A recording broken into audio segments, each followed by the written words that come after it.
Here is one of the strangest ironies of personal finance. Spending money to show people how much money you have is the fastest way to have less of it.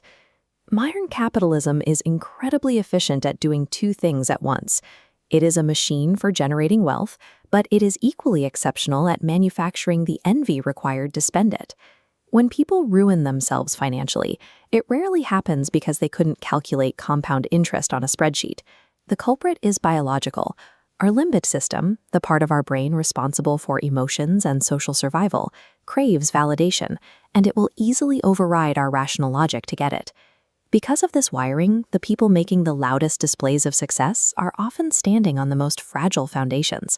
We assume the person buying rounds of drinks or driving the exotic car is financially secure, when they might just be living at the razor's edge of insolvency. Getting ahead financially means recognizing this trap. It requires realizing that your ultimate hurdle isn't mastering the stock market, it is mastering your own ego and resisting the urge to perform for an audience. Author Morgan Housel learned this lesson firsthand while working as a valet at a luxury hotel in Los Angeles. Every day, guests would pull up in Ferraris and Porsches, demanding attention. The person writing the check for a car like that is usually operating under a specific assumption. They believe that buying an exotic vehicle will automatically purchase the respect and admiration of everyone who sees them driving it. But there is a psychological twist. As Housel watched these cars arrive, he realized he wasn't looking at the drivers at all. He didn't care about them. He was gawking at the car and imagining himself in the driver's seat. This is the paradox of wealth signaling. When you use money to show off, observers don't admire you. They simply use your wealth as a benchmark for their own desires, completely ignoring you in the process. If your actual goal is to be respected and admired by other people, you have to look outside your bank account.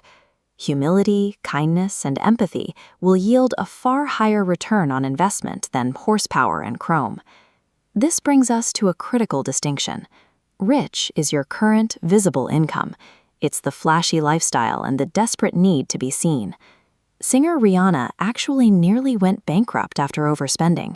When she sued her financial advisor, the advisor pointed out a blunt truth. Was it really necessary to tell her that if you spend money on things, you will end up with the things and not the money? As this chapter heading points out, wealth is exactly the opposite. It is the nice car not purchased, the diamond not bought, and the first-class upgrade actively declined. This makes accumulating wealth incredibly difficult. Humans learn how to behave almost entirely by imitating others. But because true wealth is hidden in savings accounts and investment portfolios, we are deprived of visible role models to copy.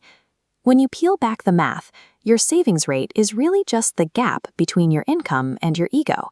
If you can turn down the volume on your ego, the wealth portion of the equation naturally expands. Regardless of the size of your paycheck, you will fail to build anything lasting unless you develop the psychological restraint to put a lid on your lifestyle, even as your peers upgrade theirs. Wealth isn't a measure of the luxury goods you've collected in your closet. It is a hidden reservoir of unspent options and future flexibility. If the purpose of accumulating money is not to purchase luxury goods and signal your status to strangers, what is it actually for? The highest dividend money pays is absolute, unquestioned control over your own time. In practice, this means having the ability to wake up every single day and do exactly what you want, when you want, and with who you want, entirely on your own terms. Those trapped performing for society live an exhausting existence, constantly running on a treadmill to keep up appearances. True independence offers a quiet, unbothered peace of mind. Real freedom is silent. The moment you no longer feel the psychological need to prove to the world that you have enough is the exact moment you actually do. If this perspective shifted your understanding of success, hit the subscribe button for more videos like this.